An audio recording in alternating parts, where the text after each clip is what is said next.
Bismillahirrahmanirrahim. Innal hamdalillah nahmaduhu wa nasta'inuhu wa nastaghfiruh wa na'udzu billahi min syururi anfusina wa min sayyiati a'malina. Man yahdihillahu fala mudilla lahu wa may yudlil falan tajid lahu waliyyan mursyida. Asyhadu an la ilaha illallah wahdahu la syarika lah wa asyhadu anna Muhammadan abduhu wa rasuluhu la nabiyya ba'dah. Subhanakallahu la ilma lana illa ma 'allamtana innaka antal alimul hakim. Ikhwatal ahibba yang dirahmati oleh Allah Subhanahu wa taala, kita berada di bab yang terakhir dari kitab At-Tibyan fi Adabi Hamalatil Quran karangan Al-Imam An-Nawawi rahimahullah taala rahmatan wasi'atan, dan dengan maunah pertolongan Allah taala, hidayahnya, rahmatnya, kasih sayangnya, insyaallah akan kita ringkaskan bab terakhir ini. Yang inti dari bab terakhir ini adalah tentang penjelasan beliau bagaimana bentuk tulisan yang banyak beliau kutip, kemudian istilah-istilah yang beliau cantumkan di beberapa kitab, termasuk terkhusus dalam kitab At-Tibyan fi Adabi Hamalatil Quran, yang tujuannya untuk mempermudah thalab al-ilmi, para penimba ilmu dalam membaca ataupun memahami kitab At-Tibyan fi Adabi Hamalatil Quran. Karena beberapa nama-nama a'immah, para ulama-ulama besar, itu terpaut jauh dengan beliau. Ada yang terpaut 300 tahun, ada yang terpaut bahkan hampir 1000 tahun, dan yang lainnya. Dan tentunya istilah-istilah ini tujuan beliau adalah untuk mempermudah, meskipun banyak dalam beberapa tempat, termasuk dalam Tahdhibul Asma' wal Lughat, yang Nawawi sudah menjelaskan tentang istilah-istilah tersebut, baik berupa kalimat-kalimat potongan dari hadis ataupun Quran, kemudian julukan para a'immah, misalnya siapa Abu Jauza, siapa Al-Imam Abu Musa al-Asy'ari dan yang lainnya, itu memiliki, sudah beliau jelaskan dengan sangat rinci dan sangat detail, Dan insyaallah di bab yang ke-10 ini, Al-Babu Al-Ashir, kita akan meringkas pembahasan ini, karena inti daripada pembahasan ini adalah pembahasan bagaimana seseorang bisa memahami istilah-istilah yang beliau pakai dalam kitab At-Tibyan fi Adabi Hamalatil Quran. Dan antum nanti bisa membaca secara menyeluruh. Di sini saya baca intinya dan kami jelaskan intinya insyaallah. Wa bihi ilainqal al-babu al-ashir, bab yang ke-10 fi dhabtil asma' wal lughat al-mawqurah fil kitabi ala tartibi wuqu'iha, yaitu penjelasan secara ringkas nama-nama ya ulama a'immah yang kami sebut, wal lughat, dan istilah-istilah al-mawqurah yang telah tersebut di kitab ini, fil kitabi ala tartibi wuqu'iha, secara tertib sebagaimana yang sudah lampau. Hiya kathiru wastifa'i dhabtiha wa idha'iha wa basti yahmilul majalladi dhukhmah. Meskipun kita ketahui bahwasanya sudah berlalu keterangan-keterangan hadis ataupun Al-Quran ataupun para a'immah, tapi nggak ada salahnya ketika seseorang menjelaskan, kemudian kita memahami, mengenal sedikit daripada a'immah, ulama-ulama tadi, kemudian istilah-istilah yang digunakan Al-Imam Nawawi. Karena inilah, kata beliau, keterangan ringkas dalam menjelaskan kerumitan yang terdapat dalam kitab ini. Meskipun kitab ini sangat ringkas, yang menurut kami itu sangat mudah, tetapi karena dikhawatirkan terjadi kesulitan, kepayahan ketika memahami, maka kami jelaskan beberapa istilah yang telah berlalu dalam beberapa bahasan yang ringkas insyaallah.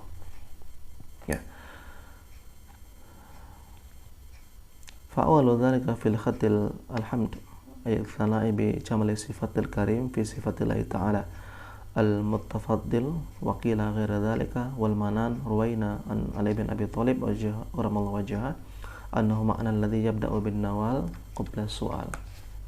Kami memulakan bahwasanya bab kenapa setiap tulisan ya, setiap karangan itu bermula dari alhamdu ya. Bermula dari alhamdu. Karena alhamdu merupakan kalimat keterangan seseorang ya, kalimat ikhlas yang mengikrarkan bahwasanya seseorang bersyukur dengan nikmat Allah Ta'ala, bersyukur dengan adanya pertolongan dari Allah Ta'ala, sehingga mudah bagi dirinya untuk menulis sebuah karangan ya, menulis sebuah kitab, kemudian melakukan pekerjaan, termasuk daripada itu yaitu mengarang daripada kitab At-Tibyan fi Adabi Hamalatul Quran, sebagaimana dikatakan Al-Imam Ali bin Thalib radhiyallahu ta'ala anhu ya, yabda'u bin nawal qabla su'al ya. Kami memulakan sesuatu dengan bertawakal kepada Allah Ta'ala, dengan bersandar kepada Allah Ta'ala sebelum bersoal, sebelum meminta kepada Allah Ta'ala. An-nawal maknanya itu adalah mengharapkan ataupun memuji dengan pujian yang harapannya bisa memberikan sesuatu gitu. Ada orang ketika dipuji secara otomatis di dalam hatinya dia ingin memberikan sesuatu kepada orang yang memujinya ya, itu manusia. Apalagi Allah Azza wa Jalla ketika dipuji dengan an-nawal, itu maksudnya adalah pengharapan supaya dikasih sesuatu, diberikan sesuatu gitu ya. Maka tentu ketika seseorang memuji kepada Zat yang Maha Agung, Allah akan memberikan sesuatu tersebut. Dan ini istilah bagaimana Al-Imam Ali radhiyallahu ta'ala anhu mengutip yabda'u bin nawal qabla su'al ya. Kami memulakan dengan mengharapkan ya sesuatu dari Allah Ta'ala sebelum meminta kepada Allah Ta'ala ya. Ini adab, ini adab kepada Allah Ta'ala supaya seseorang ketika meminta ya kepada Allah Ta'ala itu mintanya benar ya, mintanya yang benar, enggak langsung minta ya Allah, minta duit ya Allah, minta ini dan seterusnya. Adab yang terbaik adalah yabda'u bil hamd ya, memulakan dengan memuji Allah Azza wa Jalla dengan pujian yang paling terbaik, kalau bisa panjang gitu ya. Makanya para tabi'in Al-Auza'i rahimahullah ta'ala dalam sebuah riwayat itu sebelum meminta sebuah permintaan yang qasir, permintaan yang ringkas sedikit gitu ya, dia memuji Allah Ta'ala dengan pujian yang sangat-sangat panjang ya. Dan ini adabnya. Alhamdulillah binikmatin tatimmus shalihat ya. Atau innal hamdalillah nahmaduhu wa nasta'inuhu wa nastaghfiruh ya. Kemudian kalimat alhamdulillahilladzi hadana li hada wa ma kunna linahtadiya laula an hadanallah. Pujian yang panjang dalam setiap permintaan kita kepada Allah Azza wa Jalla itu merupakan adab yang sangat penting. Dan ini tidak selainnya ditinggalkan. Bahkan kalau kita lihat kutipan dari para ulama ya, ketika mereka meninggalkan, beberapa orang meninggalkan kalimat pujian sebelum doa, sebelum memuji sesuatu ya, itu dicela ya. Bahkan sebagian mengatakan hukumnya makruh ya, sangat dibenci ya. Makanya kalau antum terburu-buru dalam berdoa, terutama doa dalam jamaah ya, bagi teman-teman yang mengambil pendapat bolehnya ya, membaca doa bersama-sama sehabis sholat, sehabis yasinan, tahlilan atau apapun itu ya, karena jamaah itu mungkin pengen yang cepat ya, pengen yang segera selesai, maka nggak apa-apa mungkin, yang penting ada pujian kepada Allah Azza wa Jalla ya. Begitupun maknanya yaitu alhamdu itu atulul ghina wasi'ah al-hidayah at-taufiq wal latfu yuqalu hadan lil imani wa hadan lil iman. Ketika seseorang ya memuji Allah Ta'ala, maka dia meminta hal yang paling utama ya. Ini sudah saya jelaskan di beberapa kesempatan, yaitu meminta petunjuk kepada Allah Azza wa Jalla. Meminta petunjuk kepada Allah Azza wa Jalla karena permohonan paling luar biasa, paling sesuatu spesial itu kepada Allah Ta'ala itu bukan meminta uang ya, meminta waktu ataupun meminta anak ya, tetapi meminta al-hidayah alhamdulillahil hadana li hada, dan seterusnya. Kalimat hidayah inilah yang membedakan seseorang dari keimanan dan kebatilan. Dan ini diajarkan oleh para sahabat ridwanullah alaihim ajmain. Jika mereka meminta sesuatu setelah memuji Allah Ta'ala, kemudian bersalawat kepada Nabi Sallallahu Alaihi Wasallam, ya, mereka apa? Mereka meminta hidayah, petunjuk kepada Allah Azza wa Jalla. Karena sehebat apapun seseorang tanpa petunjuk, la syai', ya, kata beliau, nggak ada sesuatu, nggak berguna gitu. Ya, tidak berarti apa-apa. Dia kaya, nggak punya hidayah, percuma. Dia jadikan kekayaan sebagai sarana, ya, untuk menjemput maksiat yang lain. Begitupun orang yang luang ketika tidak mendapatkan hidayah dari Allah Azza wa Jalla, ya, maka dijadikan waktu luang tersebut sebagai waktu untuk mengkhianati, ya, daripada keluasan kelapangan yang Allah berikan. Makanya orang-orang beriman itu meminta hidayah sebelum segala sesuatu. Jadi ini masalah yang serius, ya, bagi orang beriman. Ketika hidayah tersebut merupakan permohonan dalam kehidupan, ya, datang dari hati, maka Allah Ta'ala tentu tidak akan menyia-nyiakan hambanya. Kemudian beliau menyebutkan banyak keutamaan, kemudian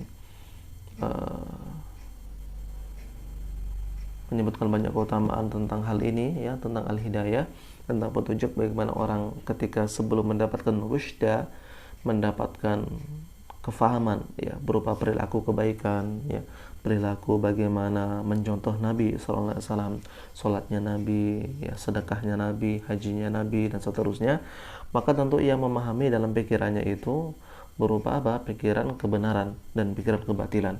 Membedakan antara kebenaran, membedakan antara kebatilan, itulah al-hidayah.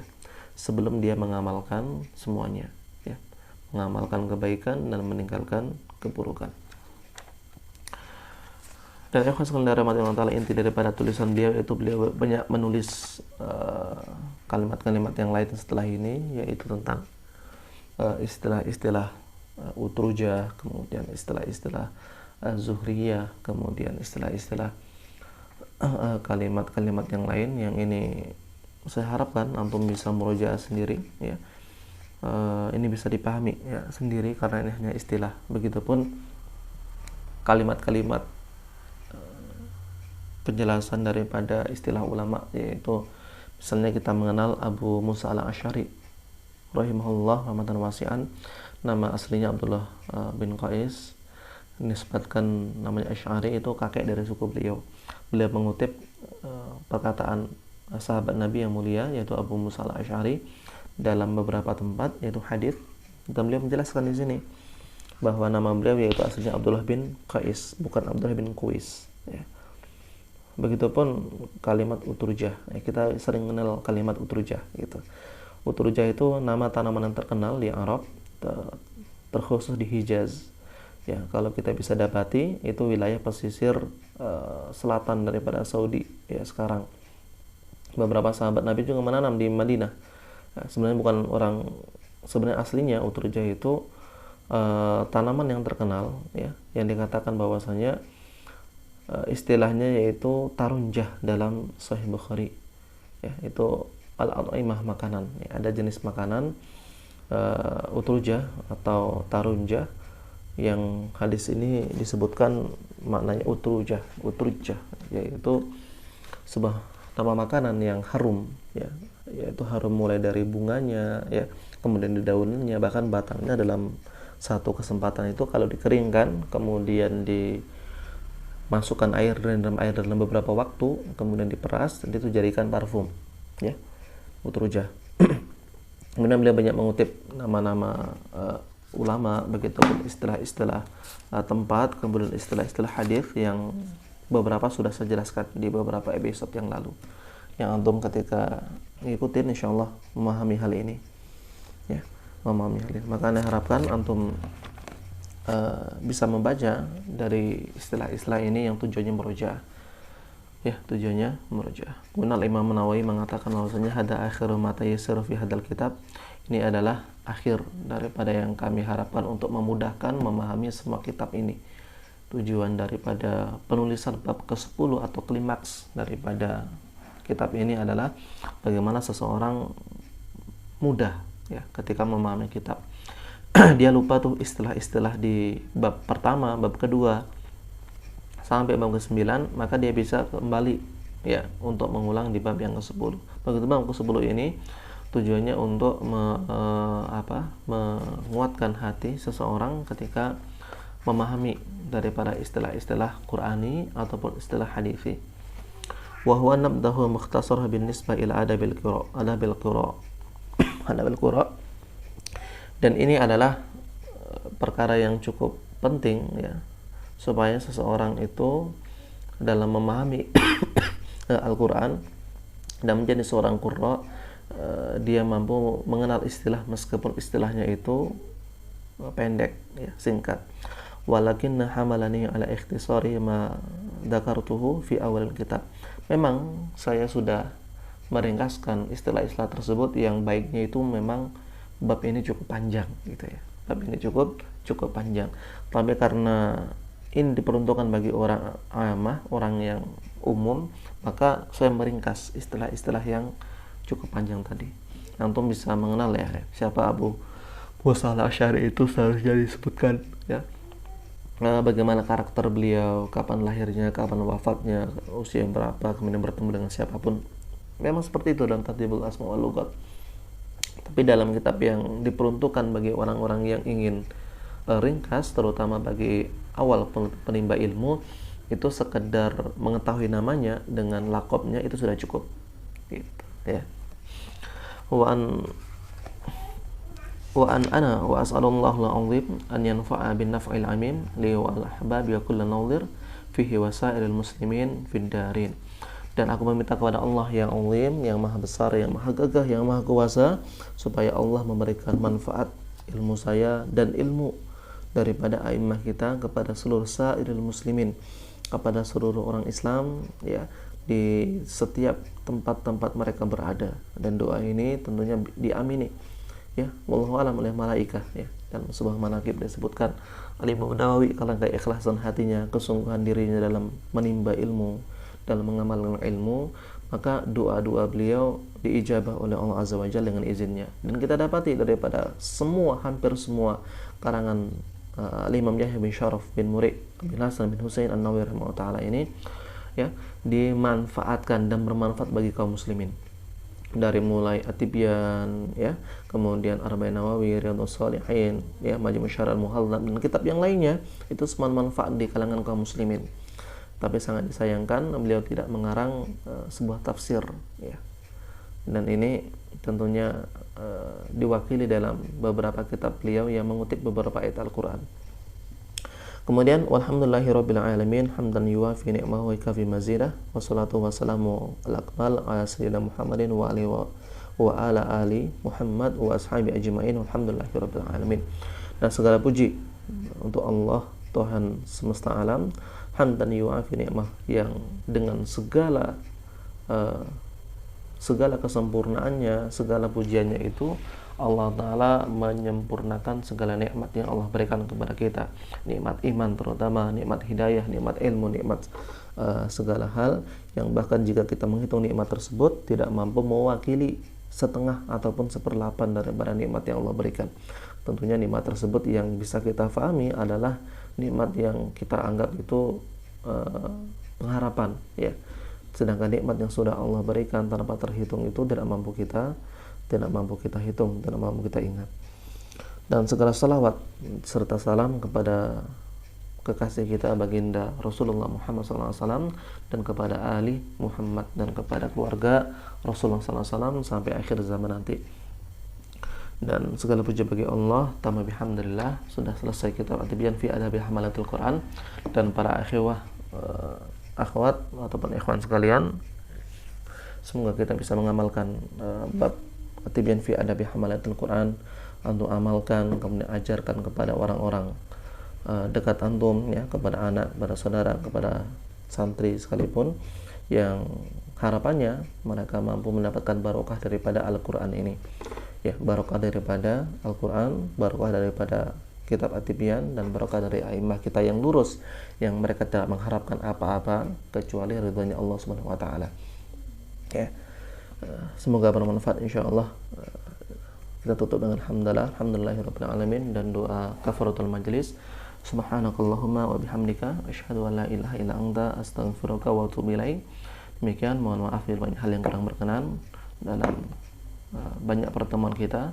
Wassalamualaikum warahmatullahi wabarakatuh.